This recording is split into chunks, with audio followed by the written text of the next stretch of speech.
If you're anything like me, getting started with Hungarian felt overwhelming. I'm not gonna lie. I have studied French, Korean, Japanese. A lot of these languages that I have studied previously are pretty popular languages with a lot of resources to learn those languages. I found the lack of resources with Hungarian really limiting, and it was really hard to get into a rhythm with the language because I felt limited by the resources. Thankfully, I did eventually find a process with Hungarian, and I've been able to stick to that consistently as well. And I've actually been quite loving it, and I do think that it's given me a lot of good results. So I thought that I would share with you guys today exactly how I'm studying Hungarian, so that if any of you guys are also feeling stuck with how to get started as a beginner, hopefully this video will kind of help you guys get unstuck and help you guys get started. So the first thing that I did when I started studying Hungarian was I sat down, got into a textbook, and then I quickly realized that it was really hard because the Hungarian alphabet is very different in how they use it from the Roman alphabet. Now, you know, if you studied Spanish or French, I don't know because I studied those languages, those alphabets are not that wildly different from English. But in Hungarian, there's a lot of like consonant combinations that make a sound that you would not expect. And I found it really hard because I kind of just sat down and looked at a textbook, and that didn't really give me a good sense of, like, I wasn't able to remember these pronunciation differences when I was going through the textbook to actually like read things to myself correctly. So I immediately felt that the first thing that I needed to do was to stop that, and I focused on music. I just listened to Hungarian music a lot, and I read the song lyrics as I listened, and honestly I also sang along a lot, and that was really helpful for me to make the connection from what I was hearing to what I was reading. And then also like singing along really helped me kind of like drill that into my memory, like this is how this should be pronounced in Hungarian. Now the next problem I had with Hungarian is that it is such an unfamiliar language to me. Now, I studied French in school, a little bit of Spanish, and I grew up in the United States, so just hearing a little bit of French or a little bit of Spanish was really normal. You had a sense of what the language should sound like. What I found with Hungarian was that it is such an unfamiliar language to me. Like, it is the most foreign language I have ever learned, which is ironic because my family's Hungarian. But in the beginning, it was like, oh, what is this? How am I going to remember these words? Like, I have no like connection in my brain to link this to. Like, it is just totally new, starting from scratch. So what I did was I focused on Duolingo. Now this might be a controversial take. I know a lot of people say like, oh, you can't learn a language from Duolingo, but I will say I find Duolingo really helpful for a few different reasons. For Hungarian, it was really helpful for me in the beginning to build up vocabulary and also like listening practice. Because I got to, you know, you can listen to the words, you can speak them aloud, so you can listen and repeat what you hear, so that's shadowing. And you build vocabulary, and you also build basic grammar. Honestly, the best advice that I can give you, if you're using Duolingo is, for me personally, I felt going through Duolingo, you like indirectly will learn new grammar.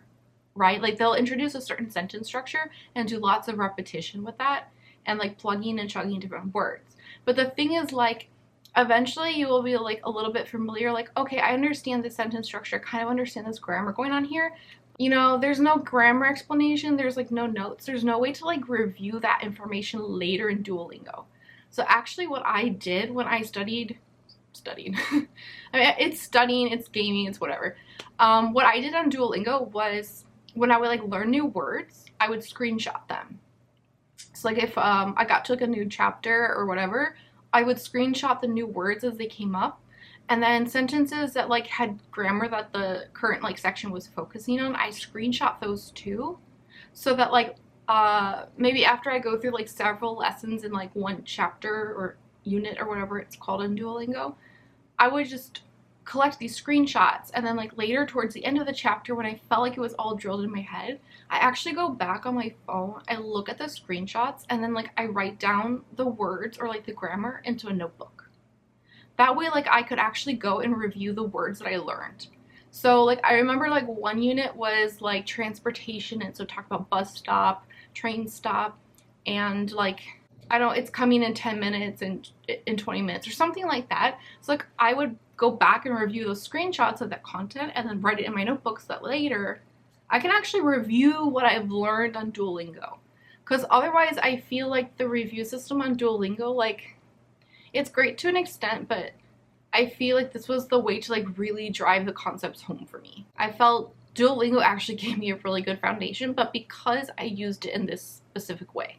Okay, and now finally, you know, after I was singing songs like a crazy person and on Duolingo like every day of my life, then eventually I got to a point where I was like, okay, I feel a little bit comfortable, like why don't we like check out these textbooks again? And I have the Magyar Ok textbooks, which, like, you know, if you did a Google search on like how to learn Hungarian, like this book will probably come up. It's one of the few textbooks you can find. If you just Google like Magyar Ok, like you'll find a website or something. You can order it online, probably like anywhere in the world. I'm in South Korea and it, you know, I can order it here, so you guys should be fine. Now, honestly, this is not my favorite textbook. So when I was like saying earlier that like I would like look at a textbook and then think it's not going in, this was the textbook I was thinking of, and it sat on my desk for a long time and I just thought like this is like ugly, like I don't understand, and like I don't even know basic Hungarian. Like with French or Spanish, when you read the textbook and it gives you like directions, because the languages are not that different from English, you can kind of understand the directions even as a beginner. But in this book, I was like, I don't even understand the directions. So how am I supposed to like, I don't know, like there was just so many things in the very beginning that put me off from this. I actually made a comment in like a Hungarian citizenship related Facebook forum or whatever. I asked people like about like learning Hungarian, and someone pointed out that if you go to the website that sells this, and if you go down to the textbook itself, there'll be like free digital files, free online files, and so like there's audio recordings there. So for a lot of parts of the book, you can get like audio to like listen, which is great because I like firmly believe in shadowing, and that's something I also do. But you can get the audio files, you can get like the answers to the textbook. I also have the workbooks, so you can get answers to the workbook there as well.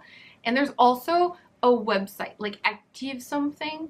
I don't know. I'm going to put that in the description box for you. So like I highly recommend this website. Like I highly recommend this website. So it's definitely going to be in the description box. Go down below and check it out.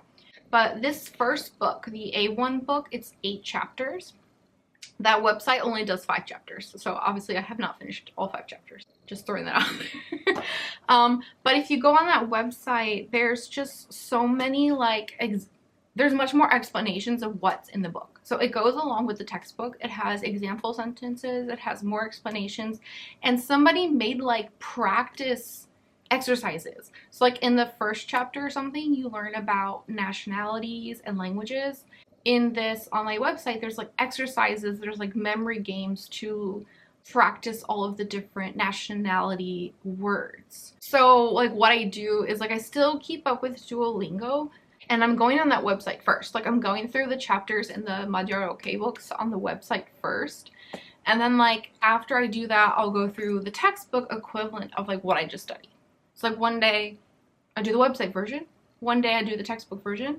And then like after I finish a chapter, I'll go to the workbook and then like finish the workbook for that chapter. That's my plan to do through 5 chapters. I think I'm like on chapter 3 now. I'm still very early on. I'm on chapter 3 now, but I plan to do this for like all 5 chapters. And I feel like by then I would be like pretty comfortable and like over halfway done, I think, with this book, that the transition from that website no longer existing on chapter 6 should be fine. Should be. And essentially the only other thing that I'm doing to learn Hungarian right now is taking Italki lessons online. What I did was like I found a teacher, honestly like one of the cheaper end, like the cheapest teachers I could find, and booked like a 30-minute session with him. I really want to be conversational in Hungarian, to be able to like listen and speak to people like in real life in Hungarian is a priority for me, because I do eventually want to apply for dual citizenship. And part of that process will involve talking to people in Hungarian. I don't know why this is funny to me. I realized from all of my language learning experiences that like what you learn in a textbook isn't always like so conducive to what you really want to say or do in real life. So I purposely like sought out a teacher, and I just wanted to start from the beginning. Like, let's just talk. So we talked about like self-introductions, and then, you know, like, how old are you? Where do you live? We talked about family, like things like that. Why are you learning Hungarian? And then like my Hungarian is so low, obviously, because I'm at A1.